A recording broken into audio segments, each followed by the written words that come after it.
Hi guys, welcome back to the 12 Days of Vlogmas, where I post a video every day for the 12 days leading up to Christmas. And in today's video, I'm going to be sharing my 2025 favorites, so my favorite shows, books, and movies of the year.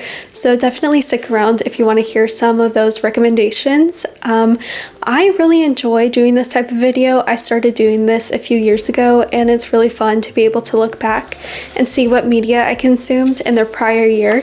So that's what I'm going to be doing today. Alright, so I'm going to start off with my favorite TV shows of the year.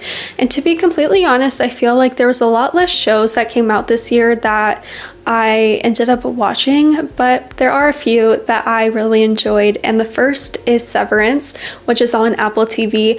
I was kind of a little late to the game to watching the first season of Severance. I watched the first season of Severance and the first couple of episodes of season 2 earlier this year, before the rest of season 2 came out, and I was hooked. It is so good. In my opinion, it is not overrated. If you don't know what Severance is about, honestly, it's one of those shows where you have to watch it. Like, there's no way to describe it unless you watch it. And the cliffhanger they left on at the end of season 2 is so crazy. I'm so interested to see how the show is going to handle that cliffhanger and what will come next. It's definitely a very interesting show, but I personally really enjoyed it this year. Another show that I also really enjoyed this year was Paradise on Hulu, and to be completely honest, I thought for some reason this show came out last year. No, this show came out in January, which is so crazy to me, but it is a TV show where the premise is essentially that the president of that show's universe was murdered, and they're trying to figure out why, but at the end of the first episode of the show, there's a twist, and it is a little mind-warping. It's not what you expect. It's definitely not what I expected, but I found this TV show to be so good. I'm so interested to see what season 2 will bring, because it did get renewed, and I think season 2 will premiere sometime next year in 2026, so I'm definitely looking forward to that. I highly recommend it. I personally really enjoyed it. Another TV show I watched through a free trial of, or maybe it wasn't a free trial, maybe it was just a week trial, I don't know. But I watched through a trial of BritBox. So I watched the show Outrageous, and it follows the Mitford sisters, which I previously had no knowledge of the Mitford sisters over in the UK, and they were a fascinating bunch. The show is set like pre and during World War II, and it follows this group of sisters who actually existed, who just all were so wildly different in political ideologies and in ways they live their lives. It was so interesting, and it made me dive into the history of the Mitford sisters even more, which some of it is beyond insane, and I am putting that lightly. But I really enjoyed the show, and I guess it's renewed for another season. I thought that it was just going to be a limited series, but I guess they're going to be sharing more of the Mitford sister story. So I enjoyed that show on BritBox, and I also enjoyed on Hulu Only Murders in the Building. It was season 5, but in my opinion, it wasn't the strongest. I like all of the other seasons more, but I do know there will be another season of Only Murders in the Building, and I anticipate that next year to be good. So hopefully that rings true. And to close off this year, I also started my Gilmore Girls rewatch, so that's what I'm currently finishing up right now, is rewatching Gilmore Girls, which I rewatch every year. It's just a classic. Okay, moving on to movies. One of my goals this year was to watch more movies, because last year I think I only watched like 3 movies besides Christmas movies, which I didn't really factor in. So I wanted to watch more movies this year, and I definitely did. But I have a short list written down because I don't remember the other movies I watched. I just know I watched way more this year. But I did rewatch The Sound of Music. So good. Such a classic. I love that movie so much. I also saw Wicked for Good in theaters with my friends, and I really enjoyed the movie. I know that's kind of controversial to say, not everyone loved Wicked for Good, but I personally really enjoyed the movie. I like the parts that kind of were expanded upon compared to the second act of the Broadway musical, but to be completely honest, the Broadway musical of Wicked will always be supreme in my heart. I just love that show so much. There's nothing like seeing Wicked live, but it was a good time watching the movie. And another movie I watched this year, which was very much like a thriller. I feel like there's probably a better term for that, but it was a thriller. And I watched virtually with my best friend, and we watched the movie Drop, and it was a good movie. Kept me captivated, and I enjoyed it. And that's all I have listed on here. But like I said, I know for a fact I've watched other movies. Hey, Willow, do you want to say hi? And now we're on to the books. So I started this year off so strong with reading. All the books at the beginning of this year that I read were so good, but towards like the middle of the year to the latter half of the year, honestly, the books didn't hit as hard.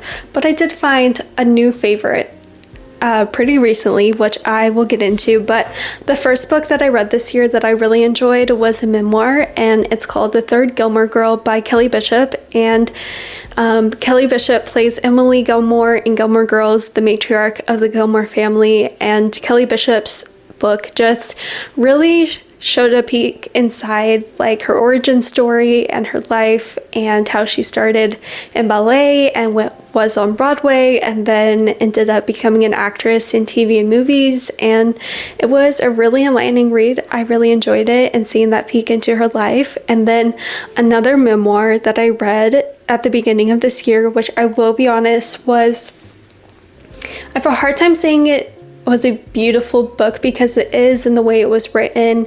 The author is just so incredible with all that she has gone through, but the content of the book is very heavy, and that book is The House of My Mother by Sherry Franke. She is the daughter of Ruby Franke, the convicted child abuser, and she just shared her story from her perspective of growing up in that house, how it has affected her in life, and kind of where she stands now. And so I really enjoyed reading her perspective. As heartbreaking as it was, there is a lot of really heavy content in there. So if you haven't read it and you might be more sensitive, definitely look into the content warnings. But that was definitely a highlight for me this year. Another highlight for me is the book called The Things We Cannot Say by Kelly Rimmer. This was a World War II historical fiction, and I really enjoyed that book. It was a really good read. I really liked it, so I definitely recommend it if you like historical fiction. And I also started my Hunger Games reread this year, so I read The Ballad of Songbirds and Snakes, which is the prequel to the Hunger Games trilogy, which I hadn't read the book. I'd seen the movie, but I hadn't read the book, and I really enjoyed the book. The book was so good. I highly recommend it. If you haven't seen the movie or read the book, I do recommend watching the movie, then reading the book. And I don't typically say that, but I think it works in this case. And yeah, I read Hunger Games, Catching Fire, and Mockingjay, all in preparation for the book Sunrise on the Reaping to come out. And it actually came out on my birthday this year, so I got to go to Barnes & Noble and pick it up, and that book literally destroyed me, but it is so good. 5 out of 5 stars. Sunrise on the Reaping is another prequel in the Hunger Games universe. It details Hamish Abernathy's games, and there is just so much more insight we get into this world through that book. Highly recommend that book if you haven't read it yet. It was so good. Another author I have gotten into this year is the author TJ Newman, and TJ Newman writes mostly like disaster books, but specifically related to planes and aviation, and they're very much thrillers, and I really enjoy TJ Newman's writing. And so I read her book Falling this year, earlier this summer. I really enjoyed that. And then I also read, I think, what was it, Drowning? Maybe that's the other name. I like that. I didn't like that one as much as Falling, but I I'm just saying, I really hope they turn those into movies because those would be very fascinating. Why I chose to read that though, right around the time I was flying this year, I don't know. I don't know why I did that to myself, but I really enjoy those books and they're my guilty pleasure now. I apologize for that abrupt jump cut while I was dealing with Willow, my dog, but as I was saying, the last book of this year, or series of novella-like books that I have enjoyed so much this year. I love the characters, I love the world. There's just like the tiniest touch of some magical element, just the tiniest touch of it, and I am obsessed with these books and this world, and that is The Unselected Journals of Emma M. Lyon by Beth Brower. I discovered this series on Kindle Unlimited and I am obsessed. Oh my gosh, they're so much fun to read. I love the main character, Emma. She is such a great main character. If you like the vibes of like Anne of Green Gables, Jane Eyre, you will love this book series. It's set in London in the 1800s and it follows Emma, who has inherited lapis lazuli house, and I will just leave it there. Highly recommend these books. They're so fun, and honestly I think anyone of any age would really enjoy them. But those are all of my recommendations for this video and this year. Thank you so much for watching this video and for listening to all of my recommendations. I hope you guys enjoyed this video. Don't forget to subscribe down below, like this video so more people will be able to see it, and I will talk to you guys in my next video tomorrow. Bye guys.